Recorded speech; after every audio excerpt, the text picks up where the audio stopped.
Spend just a little time with the Quick Selection tool and you'll quickly realize that its ability to make accurate selections will vary from image to image. Edges with distinct contrasting colors make the Quick Selection tool seem like magic, but images with more subtle transitions can give it some problems. I'm going to show you in this lesson how to train the Quick Selection tool as you work to get better results with more challenging images. Let's go to our Chapter 4 folder, and we'll open the file titled Quick Selection. What we would like to do here is select the horse away from its background elements, from the barn, from this wire. We're going to use the Quick Selection tool to do that. Now with the Quick Selection tool active, the keyboard shortcut is the letter W. We've got a very small brush here, so I'm going to increase the brush size. The shortcut to do that is pressing the right bracket key. Each time you press it, the brush gets a bit larger. If you want to take the brush down in size, you press the left bracket key. So right about there is a good place to start. And I want to show you what will normally happen with the Quick Selection tool. And by the way, before we get started, make sure that whenever you use this tool, you have the Auto Enhance box checked. On an older computer, this may slow you down a bit, but it ensures the most precise, accurate selections. If I simply start to paint here, you can see it's grabbing the horse. It's not grabbing too much of the background. But as soon as we spill over into this area, our selection has become much too broad. This bedding underneath the horse is very similar in color and tone to the horse's body. And again, we have a similar situation here with this fencing that's cutting across the horse. That area also is very similar in color and tone, and the Quick Selection tool is not able to make that distinction. So let's hit Command Z or Control Z on Windows to undo that. And I'll show you how we can avoid this situation. I'm going to make a small selection here on the head. I do need to begin with some area selected.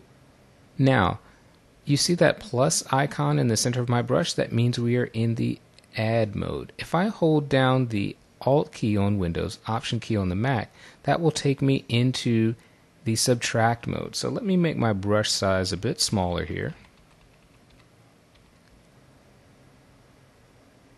And while holding the Alt key on Windows, the Option key on a Mac, I'm simply going to draw over this fencing. So I've got that there. I'll hit this one here on the bottom. Now nothing's happening on screen. We're just training the Quick Selection tool. I want to hit this part in here because I don't want to make any of this be a selection. We'll do this down here at the bottom as well.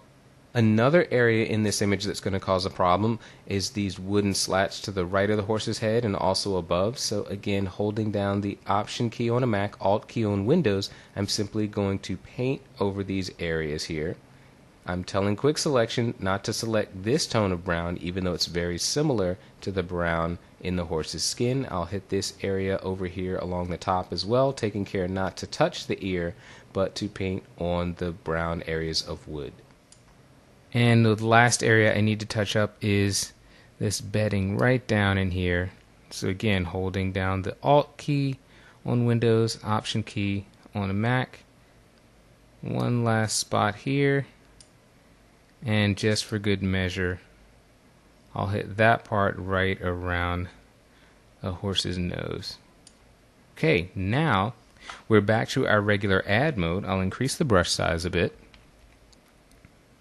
And let's paint. Notice that we are now being constrained nicely to the horse.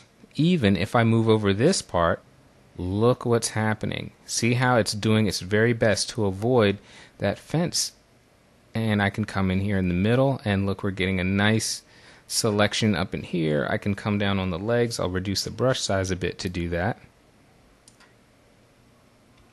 Go a little bit smaller over here. And again, see how Quick Selection is remembering the areas that we told it not to select. So this area around here is not selected.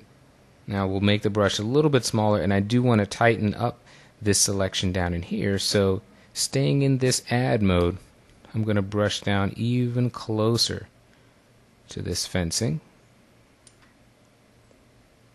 And I'll do the same up here just to get it a little bit tighter. And one little spot down in here. So you can see by doing just that little bit of training work, we're able to make a more accurate selection. We'll go here, do this ear right up in here, make the brush size a little bit smaller, and get that part right up in there. We'll get one more little ridge just here, but notice we're not picking up any of that background.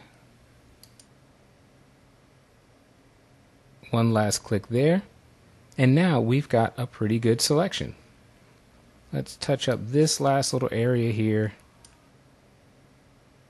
And now what I'll do is simply copy this selection to a new layer. The shortcut to do that is Control-J on Windows, Command-J on a Mac, and voila, we have a new layer with this selection. Let's turn off the background. And you can see what a good job it's done of not selecting the wire that cut across the body of the horse. All of our background has been knocked out, and we have a very nice selection around the horse's body.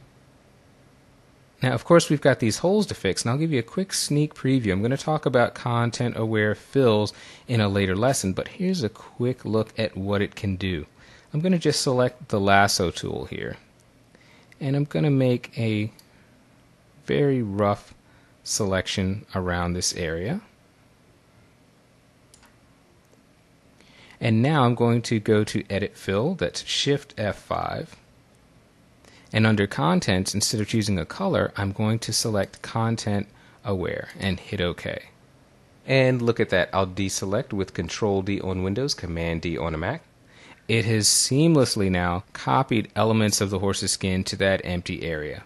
Now when I talk about content-aware fill, we'll do a much larger job here, but we could take this same effect and apply it all throughout this image inside here. And this is all made possible because we trained